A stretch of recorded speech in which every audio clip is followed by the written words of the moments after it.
Shalom, selamat Natal dan Tahun Baru. Saya Samuel Kalawali dari Yayasan Penginjilan dan Pemuridan Joy Alor. Kami akan membawa satu renungan, atau saya akan membawa satu renungan tentang Natal ini, ya. Dan hari ini kita akan belajar satu kebenaran firman Tuhan di dalam Matius pasal 2 ayat 1-12 yang bercerita tentang orang Majus. Kita akan melihat beberapa prinsip penting yang bisa kita pelajari dari bacaan ini. Yang pertama, bahwa Tuhan bisa memakai siapa saja untuk datang kepada Tuhan. Orang Majus ini adalah orang-orang kafir yang tidak mengenal Tuhan, ya.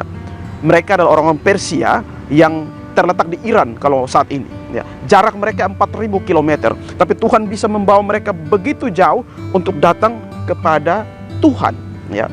Dan menariknya, orang-orang Yahudi yang justru dari keturunan mereka lah Mesias dilahirkan, Tuhan justru tidak memakai mereka. Di sini pelajaran pertama yang saya mau bawa untuk kita memahami bahwa Tuhan bisa membawa siapa saja, Tuhan bisa memakai siapa saja untuk datang kepada Dia, untuk menjadi alat pelayanan Dia. Untuk itu ketika Anda membuka tayangan ini, saya mendorong Anda untuk membuka hati Anda untuk menerima Kristus. Siapapun Anda, Tuhan bisa juga memakai Anda untuk menjadi alatnya. Hal yang kedua, Bapak Ibu yang dikasihi Tuhan, Tuhan memakai bintang, ya. Bintang ini adalah di masa itu dipercaya sebagai dewa. Tetapi apa yang dianggap sebagai dewa justru ditaklukkan, justru dipakai Allah untuk bawa kepada Tuhan yang benar. Makanya satu kutipan dari pendeta Esra Suro, dia mengatakan Allah telah memakai suatu alat kafir untuk membimbing orang datang kepada Kristus. Di sini kita belajar bahwa Allah bisa memakai apa saja untuk membawa orang datang kepada Kristus. Dan saat ini Allah memakai video ini untuk membawa Anda datang kepada Kristus, ya. Matthew Henry mengatakan begini, dengan demikian bintang-bintang yang selama ini sudah disalahgunakan kini dikembalikan lagi ke dalam cara yang benar untuk menuntun orang kepada Kristus. Dan dewa-dewa bangsa-bangsa lain bukan Yahudi menjadi pelayan-pelayan dari Tuhan. Dari sini kita bisa belajar bahwa hanya Yesus Kristus satu-satunya Tuhan dan Juru Selamat. Dan hari ini Kristus lahir, ya, ataupun 2000 tahun hari ini kita merayakan kelahiran Kristus. Mari buka hati Anda, karena Yesus Kristus satu-satunya jalan keselamatan dan hidup. Kamu tidak bisa datang kepada Bapa tanpa melalui Kristus. Hal yang ketiga, orang Yahudi yang terhilang, ya. Kalau kita melihat orang Yahudi, seharusnya mereka yang menjadi saksi pertama kelahiran Kristus. Kenapa? Karena Kristus lahir melalui keturunan Yahudi. Yang kedua, janji tentang kelahiran Kristus itu sudah diberitakan sejak zaman Adam, zaman Abraham, sampai zaman nabi-nabi, ya. Orang Yahudi sangat paham akan Taurat, sehingga harusnya mereka lebih dulu mengetahui fakta kedatangan Mesias. Namun sayangnya justru Tuhan tidak memakai mereka. Ada sesuatu yang hilang dari mereka, ya. Allah justru memakai para orang Majus yang begitu jauh, 4000 km kira-kira. Tetapi Allah tidak memakai mereka yang dekat, ya. Peristiwa Natal merupakan suatu sindiran dan teguran Allah bagi mereka yang paling paham kitab suci tetapi tidak mengerti isi hati Allah, ya. Banyak orang Kristen yang paham akan kebenaran dalam paham Alkitab, tapi hidup mereka tidak sesuai dengan kitab suci. Mungkin kita pernah melihat kisah anak yang hilang, ya. Di sana kita belajar bahwa seolah-olah anak bungsu yang hilang, tetapi sebenarnya yang hilang adalah anak sulung, ya. Anak bungsu pergi tapi kembali.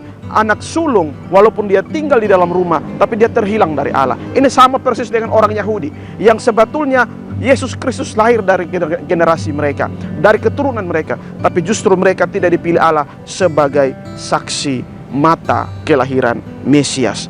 Jangan sampai Anda menjadi orang Kristen sejak lahir, tetapi Anda tidak mengerti isi hati Allah. Anda tidak hidup di dalam kehendak Tuhan.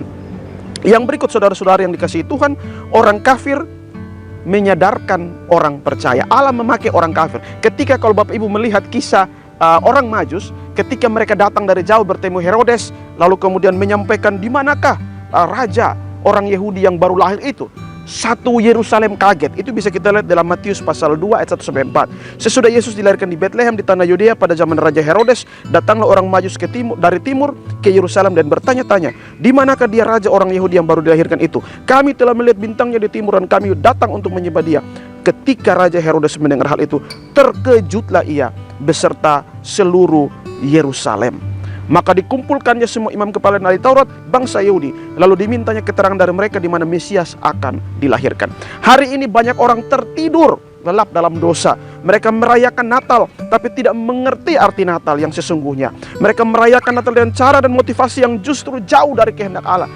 Orang Yahudi juga hidup seperti itu. Mereka hidup dalam dosa. Mereka tidak memahami isi hati Allah. Sehingga Allah memakai orang kafir untuk menyadarkan mereka. Saya berharap video ini sebagai orang Majus untuk Anda. Untuk membangkitkan Anda. Untuk menyadarkan Anda dari dosa-dosa kita semua. Supaya kita kembali kepada Tuhan yang sejati. Natal bukan ajang pesta pora dengan lampu yang kelip-kelip dan pakaian baru. Natal adalah satu peristiwa yang menunjukkan kesederhanaan. Allah yang agung turun tinggal di tengah-tengah manusia dalam tempat yang sangat sederhana. Yang utama dari Natal adalah kesediaan Anda untuk menerima Kristus lahir di dalam hatimu. Bukan baju barumu, bukan kuemu yang diinginkan Allah, tetapi hatimu. Bapak, Ibu, dan saudara-saudara yang kasih Tuhan, pelajaran yang selanjutnya di mana kita melihat bahwa kalau kita lihat teks ini, setelah orang Yahudi mencari tahu kebenaran tentang Mesias, mereka tahu bahwa Mesias akan lahir di Bethlehem.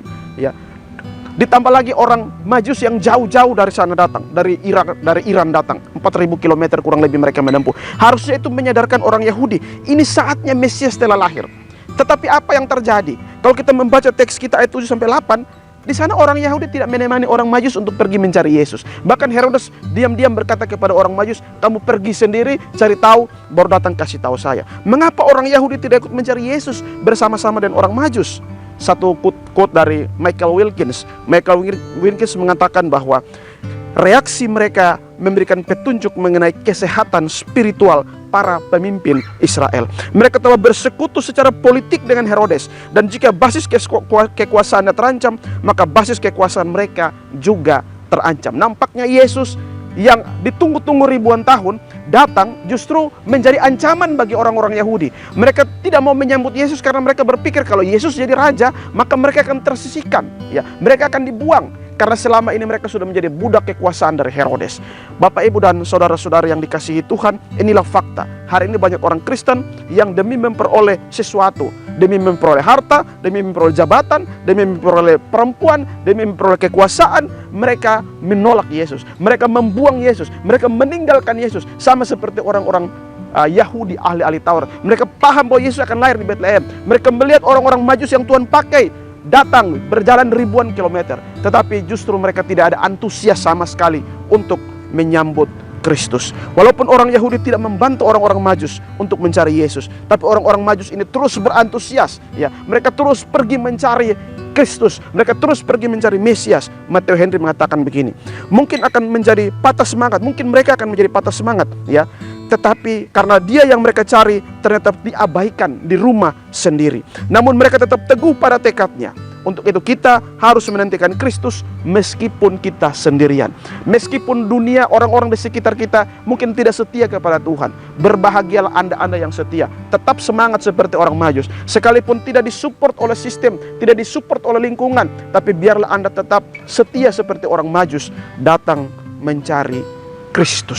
Saudara-saudari, di momen Natal ini saya mendorong Anda semua untuk menerima Kristus sebagai Tuhan dan Juru Selamat Anda secara pribadi. Selamat Hari Natal dari kami Yayasan Joy. Tuhan Yesus memberkati.